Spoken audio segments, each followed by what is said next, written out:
Today I'm going to discuss desire discrepancy.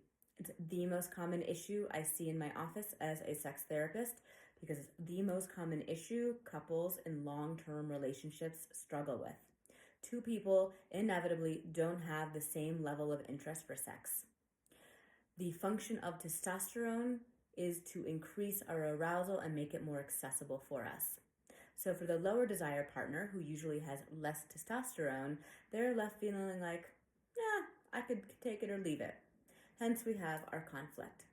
So how do we get on the same page to navigate this discrepancy when one person wants more sex than the other? There's 3 different pathways to think about. One is, I'll just force myself, obligation sex. A lot of people do this, and it's no good. We end up dreading sex and we end up not wanting to have it, so we end up being in a sexless relationship.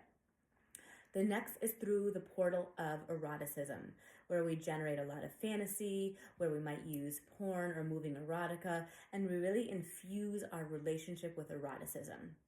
To do that, you have to be really comfortable with sex and really comfortable with each other, and it's not actually a very common pathway for a lot of couples.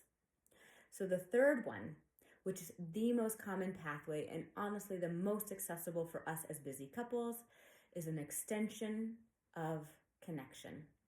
Basically feeling emotionally connected to your partner and saying, we're going to prioritize this, we're going to crawl into bed, we're going to take off our clothes, we're going to be skin to skin, and we might not be enthusiastic about sex when we're crawling into bed, but after a while, because we like each other as humans, and because our skin is touching, and because we're smelling each other, and because we're there, guess what wakes up? Our arousal. So, think about sex through the portal of connection, crawl into bed, take off your clothes, and just make a date to do that once a week and see what happens. More on this later.